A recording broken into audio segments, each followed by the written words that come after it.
ഹരേ കൃഷ്ണ. സർവം രാധാകൃഷ്ണ അർപ്പണമസ്തു. ജയ് ജയ് ശ്രീ രാധേ രാധേ. ഭഗവത്ഗീത അധ്യായം 3 ശ്ലോകം 9. കർമ്മം വിഷ്ണുവിനായുള്ള യജ്ഞമെന്ന നിലയിൽ അനുഷ്ഠിക്കേണ്ടതാണ്. അല്ലെങ്കിൽ അത് മനുഷ്യനെ ഭൗതിക ലോകത്തോടെ കൂടുതൽ ബന്ധിക്കുകയേ ഉള്ളൂ. കുന്തിപുത്ര, നിന്റെ നിർദ്ദിഷ്ട കർമ്മങ്ങളെ ഭഗവാന്റെ സംതൃപ്തിക്കായി നിർവഹിക്കൂ. അങ്ങനെ ചെയ്താൽ നിനക്ക് എന്നെന്നും ബന്ധമുക്തനായിരിക്കാം. ഭാവാർത്ഥം: ശരീരത്തെ നിലനിർത്തുന്നതിനു പോലും കർമ്മം കൂടിയേ തീരൂ എന്നതുകൊണ്ടാണ് ഓരോരുത്തരുടെയും സാമൂഹ്യമായ സ്ഥിതിയും ഗുണവുമനുസരിച്ച് അതാത് കർമ്മങ്ങൾ വിധിക്കപ്പെട്ടത്. യജ്ഞമെന്നാൽ വിഷ്ണു ഭഗവാൻ അല്ലെങ്കിൽ യാഗാനുഷ്ഠാനം എന്നർത്ഥം. എല്ലാ യജ്ഞാചരണങ്ങളും ശ്രീ വിഷ്ണുവിൻ്റെ സംതൃപ്തിക്കു വേണ്ടിയാണ്. മറ്റൊരു വിധത്തിൽ പറഞ്ഞാൽ, വിധിക്കപ്പെട്ട യജ്ഞങ്ങൾ അനുഷ്ഠിച്ചാലും നേരിട്ട് വിഷ്ണുവിനെ പൂജിച്ചാലും ഒരേ ഫലം തന്നെയാണ് സിദ്ധിക്കുന്നത്. അതുകൊണ്ട് ഈ ശ്ലോകം ഘോഷിക്കുന്നത് പോലെ കൃഷ്ണാവബോധം യജ്ഞാനുഷ്ഠാനമാണ്. വർണ്ണാശ്രമധർമ്മ വ്യവസ്ഥയുടെ ലക്ഷ്യവും വിഷ്ണുവിനെ തൃപ്തിപ്പെടുത്തൽ തന്നെയാണ്. വിഷ്ണുപ്രീതിക്കു വേണ്ടിയാണ് മനുഷ്യൻ കർമ്മം ചെയ്യേണ്ടത്. മറ്റൊരു വിധത്തിലുള്ള ഏത് പ്രവൃത്തിയും ഭൗതിക ലോകത്തിൽ ബന്ധകാരണമായി തീരും. എന്തുകൊണ്ടെന്നാൽ പാപകർമ്മത്തിനും പുണ്യകർമ്മത്തിനുമുണ്ട് പ്രതികരണങ്ങൾ.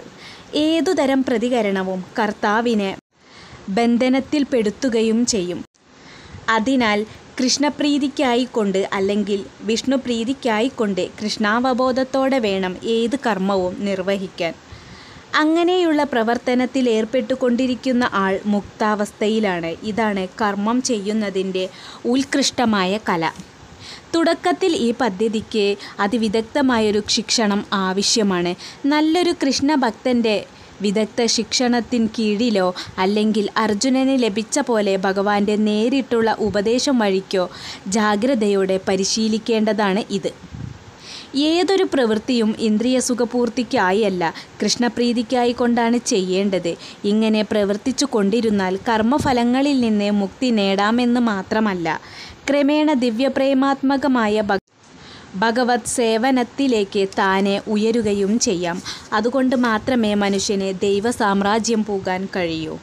ശ്ലോകം 10.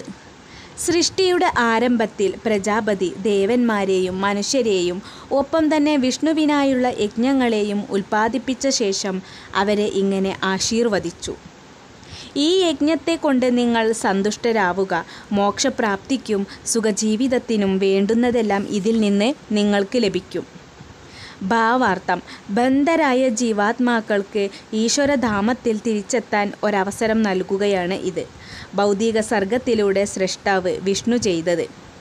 ഭഗവാൻ വിഷ്ണു കൃഷ്ണനുമായുള്ള ബന്ധം വിസ്മരിച്ചു പോയതുകൊണ്ട് ഭൗതിക പരിമിതികളിൽപ്പെട്ടവരാണ് ബദ്ധരായ ഈ പ്രപഞ്ചത്തിലെ ജീവാത്മാക്കളെല്ലാം.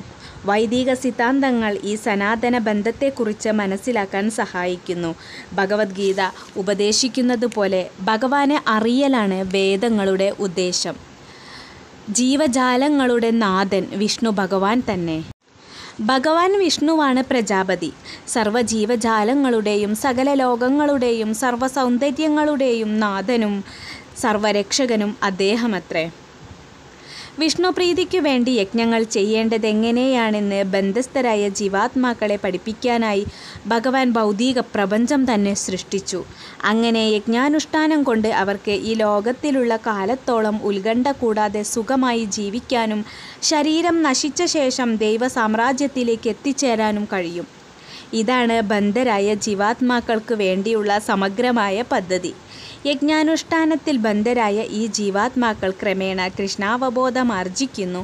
എല്ലാവിധത്തിലും ദിവ്യത ഉള്ളവരായി തീരുകയും ചെയ്യുന്നു.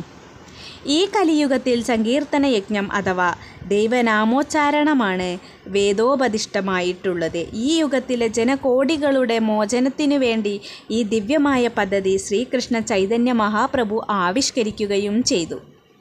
സങ്കീർത്തന യജ്ഞവും കൃഷ്ണാവബോധവും ഒത്തുപോകുന്നതാണ്. ഭക്തിയുടെ മൂർത്തിമത് ഭാവമായ ചൈതന്യ മഹാപ്രഭുവിനെക്കുറിച്ച് അഥവാ കൃഷ്ണനെക്കുറിച്ച് ഭാഗവതത്തിൽ സങ്കീർത്തന യജ്ഞത്തെ പറ്റിയുള്ള വിശേഷണ സൂചനകളോടെ പരാമർശിക്കുന്നുണ്ട്.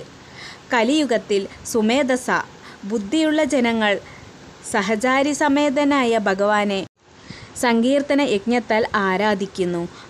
വൈദിക സാഹിത്യത്തിൽ വിവരിക്കുന്ന മറ്റ് യജ്ഞങ്ങളുടെ അനുഷ്ഠാനം കലികാലത്തെ എളുപ്പമുള്ളതല്ല. എന്നാൽ സങ്കീർത്തന യജ്ഞം ഭഗവത്ഗീതയിൽ പറഞ്ഞിരിക്കുന്നത് പോലെ ലളിതവും എന്തുകൊണ്ടും ഉദാത്തവുമാണ്. ഹരേ കൃഷ്ണ. സർവം രാധാകൃഷ്ണ അർപ്പണമസ്തു. ജയ് ജയ് ശ്രീ രാധേ രാധേ.